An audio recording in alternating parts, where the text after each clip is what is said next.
Soy Elisa Greenfeld, de Buenos Aires, Argentina, perteneciendo a la Casa IAM como embajadora cultural, cuya profesora es la señora Ada Zagaglia. Y hoy, referido al tema de las adicciones, me voy a dedicar a hablar sobre una anécdota personal. Me voy a referir a la adicción que yo tuve a la nicotina.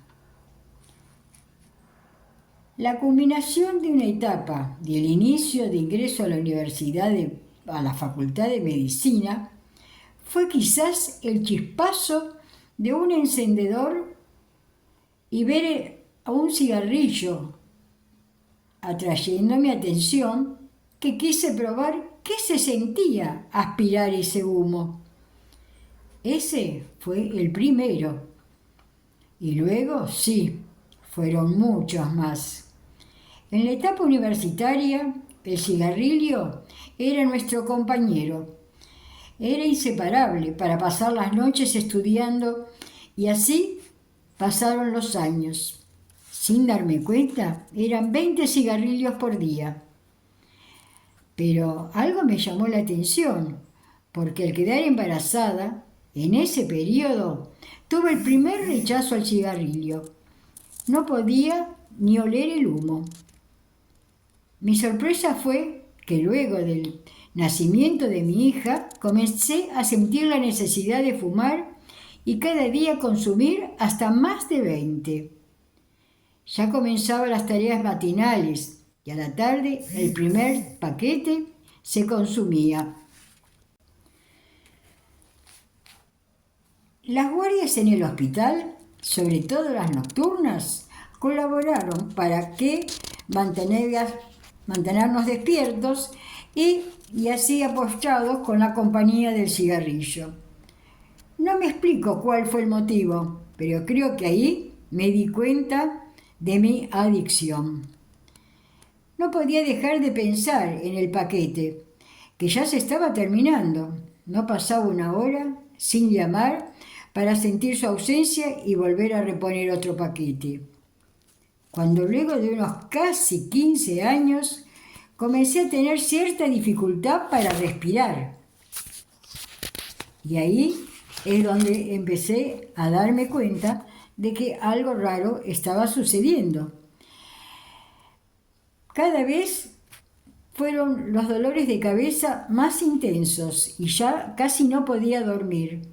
Entonces es cuando el momento empezó y a darme cuenta de hacer un clic, pensando en lo que había consumido durante todos esos años, 2 paquetes por día, al cabo de un mes, y durante tantos años, lo que yo había consumido en cigarrillo era dinero que podía haber comprado un departamento, incluso en la playa, para poder pasar los fines de semana. Así fue cuando dejé el cigarrillo de un día para otro. Pero no solo eso, sino que mi marido me quería probar colocando cigarrillos en lugares visibles para tentarme. Fue tal el momento de decisión que abandoné la adicción y tuve que realizar terapia para elaborar ese. Ahí es cuando empecé a notar de que había dejado el síndrome de abstinencia. Pero, ¿qué me pasó? En esos 2 años dejé el cigarrillo, pero aumenté 30 kilos. O sea, me dediqué luego a la adicción a la comida. Y pensaba, si había podido dejar de fumar, ¿por qué no podía dejar de comer? Entonces, traté de poder ayudarme como podía, de alguna manera, haciendo una buena dieta. Y ahí me di cuenta qué importante y qué importancia tenía esa adicción que tuve hacia el cigarrillo, porque empecé a sentirme mucho mejor. Y ahí fue cuando me di cuenta que era importante haberlo dejado mucho tiempo antes. Por supuesto que trajo conflictos mentales, conflictos en mi persona, pero eso sí, nunca más se pude volver a fumar ni sentir humo en mi casa. Para terminar con las etapas de la adicción, voy a comentar los distintos momentos que me tocó vivir. Primero, el inicio. Segundo, el abuso. Tercero, la tolerancia. Cuarto, la dependencia. Quinto, la abstinencia. 6, el craving. Y 7, la recaída.